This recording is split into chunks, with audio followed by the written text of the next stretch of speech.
Hello, welcome to the NSA Georgia website. I'm your host, Diane Bogino. Our guest today is Eric Chester, CSP, CPAE.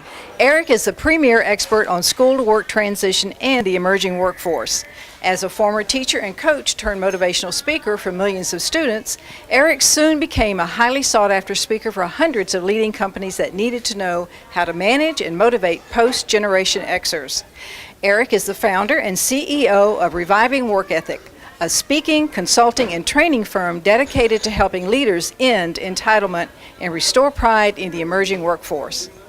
With work ethic being a primary concern for today's employers, Eric frequently appears on national media to provide insight and perspective to business leaders and concerned adults.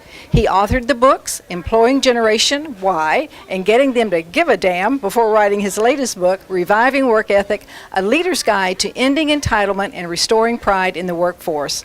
This is the first business book on work ethics since 1904. Eric is also the founder and CEO of the Bring Your A Game to Work initiative, a comprehensive work ethic training and certification program for teens and young adults. Eric and his wife Lori are parents of 4 Generation Y aged young adults and live in Golden, Colorado. Eric, thank you for being with us tonight. Appreciate that, Diane.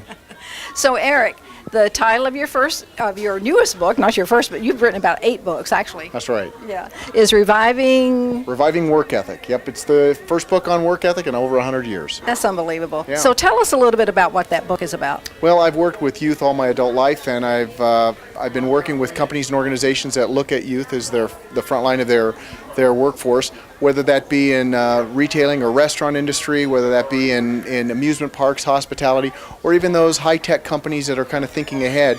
And many employers really are very frustrated with the emerging workforce in terms of their work ethic. And so I looked for a resource, couldn't find one, and decided it was time to write one. Wow, good for you.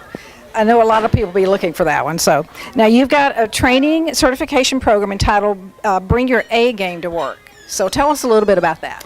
Well, again, it's based upon the philosophy that you and I learned to work when we were young people growing up. Our parents taught us, gave us our work ethic, and what we didn't learn at home, maybe we got at school. Today's parents are more concerned that their kids are healthy, happy, and have a high self-esteem. And schools are more concerned with the test scores of their students than they are their success after they graduate. So I created a program that would teach kids the values that they needed to have moving forward in not only their first jobs, but for the rest of their life. And it's based upon the same 7 fundamental values that every employer demands, wants to hire, and will fight to keep those kind of people. How do you work with educators to help give students the edge they need to go to work today? Well, the first thing is educators have a tremendously difficult job in today's day and age. Schools are not the same places that they were years ago. The students have changed, parents have changed, and schools now need to, they're worried about student safety and all kinds of issues that weren't the case many years ago. So my program basically helps educators instill the values by rather than a curriculum that's focused on an adult with a finger in the face, telling kids they better do these things or else. It kind of teaches the kids that when you win at work, you win at life. So it's an inside backdoor approach using peer-to-peer guided videos and all kinds of various curriculum methodology. And how do you also work with corporations on their recruiting efforts? Well, before the economy took a dip, most companies and organizations were really challenged finding young employees, good young talent. So there was a real war on for finding and keeping good talent.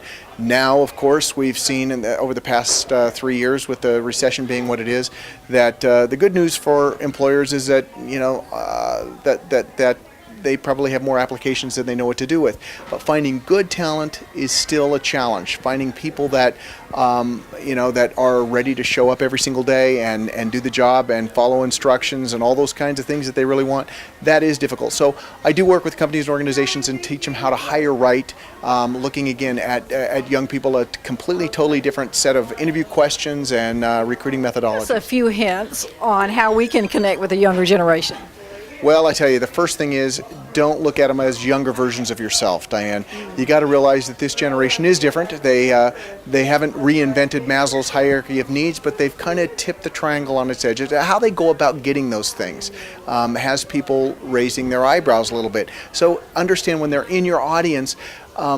Years ago, you could just count on having younger members of the audience that might just sit and politely listen to you. Now they need to be entertained. Now they need to be engaged. They don't want just a talking head. They want someone who's telling them the truth, that's factual, that has lived a life of adventure, so that they're not just talking about their theoretical concepts, but has done something and is there with not only solid content that's going to help them change their life, but also a delivery that is very entertaining. Why is it important for these students and employers to work with you on this philosophy that you have?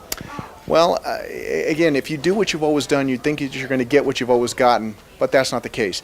If you do what you've always done, you're going to be out of business. So you really have to look at the way that you're approaching everything that you do in business, as well as from a speaker's perspective, in terms of how you're connecting and saying, am I using speech material? Am I using stories and things that I used 5-10 years ago, just trying to brush them up and pass them off? It's time to raise your game all the way around. Don't be afraid of the feedback that you get, especially from the youngest members of your audience, whether the youngest members are teenagers or whether they're 25 or 30, and find out what they think about the way that you're delivering your material and your content. Don't be afraid of the criticism, and continually trying to improve what you do. Eric, thank you so much for being with us this evening. Thank you, Diane, for having me. My pleasure. We've been speaking with Eric Chester, speaker, trainer, consultant, and expert on Gen Y. I'm Diane Bogie for visiting the NSA Georgia website. Stay tuned because we'll be bringing you more great experts like Eric Chester.